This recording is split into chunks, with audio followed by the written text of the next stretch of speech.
통풍. 통풍은 혈액 속에 요산이라는 물질이 너무 많아지면 이것이 혈액에 녹지 못하고 결정이 되어 관절과 관절 주변에 쌓이면서 심한 통증을 일으키는 급성 관절염입니다. 통풍은 요산이 약간 높다고 해서 곧바로 발생하는 것이 아니라 별다른 증상 없이 요산이 높은 상태를 수년간 유지하고 있다가 어느 날 갑자기 심한 관절염이 발생하는 급성 발작 형태로 나타나는데 과식, 과음, 감염, 외상, 급격한 운동 등 신체에 급격한 변화가 있을 때 잘 발생합니다. 대부분의 급성 통풍 발작은 별다른 치료를 시행하지 않아도 대개 2주 정도가 지나면 저절로 증상이 사라집니다. 하지만 제대로 관리하지 않으면 수개월 내에 다시 발작이 나타나고 이러한 일들이 계속 반복되며 점차 발작이 오는 간격이 짧아지게 됩니다.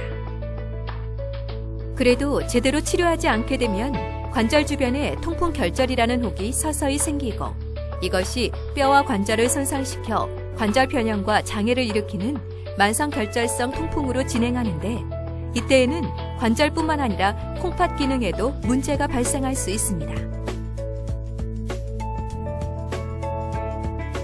요산은 정상적으로 우리 혈액 속에 존재하는 물질로서 우리 몸에서 아주 중요한 항산화 작용을 담당하고 있습니다. 우리 몸의 세포 속에는 DNA, RNA 등을 만드는 핵산 물질이 있는데 이 중에서 퓨린이라는 것이 대사 과정을 통해 요산이 됩니다. 다른 동물과 달리 사람은 요산을 분해할 수 없기 때문에 콩팥을 통해 배설해야 하는데 유전적으로 요산이 많이 만들어지거나 배설을 적게 하는 성향이 있거나 후천적으로 콩팥이 나빠서 잘 배설하지 못하거나 이뇨제 등을 복용하거나 체중이 많이 나가거나 술과 고기를 많이 섭취하게 되면 요산이 높아지게 되고 이러한 상태가 지속되면 통풍이 발생할 가능성이 매우 높아집니다.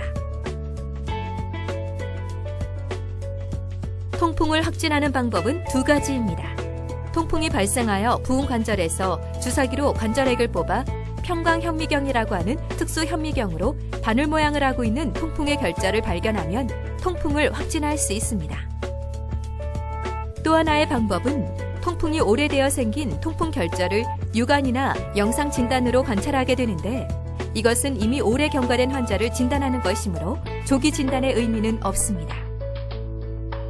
이상의 방법으로 통풍을 확진할 수 없을 경우에는 관절이 벌겋게 되는 발적이 있고 걷지 못할 정도로 심한 통증이 생기며 주로 엄지발가락 뿌리 쪽 관절을 침범하고 한 개의 관절에서 발생하는 당관절염으로 나타나며 치료하지 않아도 대개 2주 이내에 저절로 사라지는 통풍의 특징이 있고 요산이 높은 고요산혈증, 즉 7 이상으로 높고 그리고 영상진단 소견, 즉 방사선 사진에는 특징적인 골밀환이 보이거나 근골격계 초음파에서 이중 윤곽 징후가 나타나거나 이중 에너지 CT에서 요산 침착을 확인할 수 있다면 임상적으로 진단할 수 있습니다.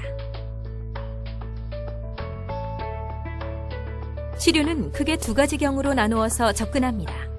우선 급성 발작이 있을 때는 치료 목표가 염증을 가라앉히는 것이므로 소염 진통제, 콜치신 또는 글루코코르티코이드 중에서 하나 또는 두 가지를 선택하여 증상이 가라앉을 때까지 사용합니다. 급성 발작이 가라앉고 난 후 통풍이 진단되면 요산을 낮추는 것이 치료 목표가 되므로 이때에는 요산이 만들어지는 것을 억제하는 약물이나 요산의 배출을 촉진하는 약물을 투여합니다.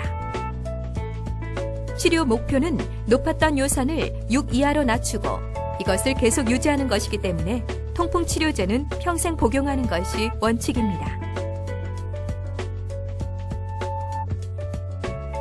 식이요법의 원칙은 체중을 조절하고 건강한 식품을 섭취하며 담배를 끊고 적절히 운동하고 그리고 수분을 충분히 섭취하는 것입니다.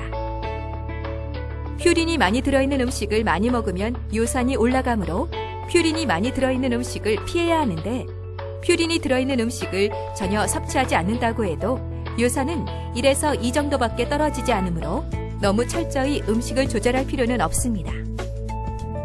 술과 육식, 해산물을 줄이고 단맛을 내는 액상 과당의 섭취도 줄여야 합니다. 채소와 저지방 요거트는 통풍의 발생을 줄이므로 권장할 음식입니다. 한편 우유는 통풍에 큰 영향을 미치지 않으며 커피는 요산의 농도를 줄여주는 것으로 알려져 있습니다.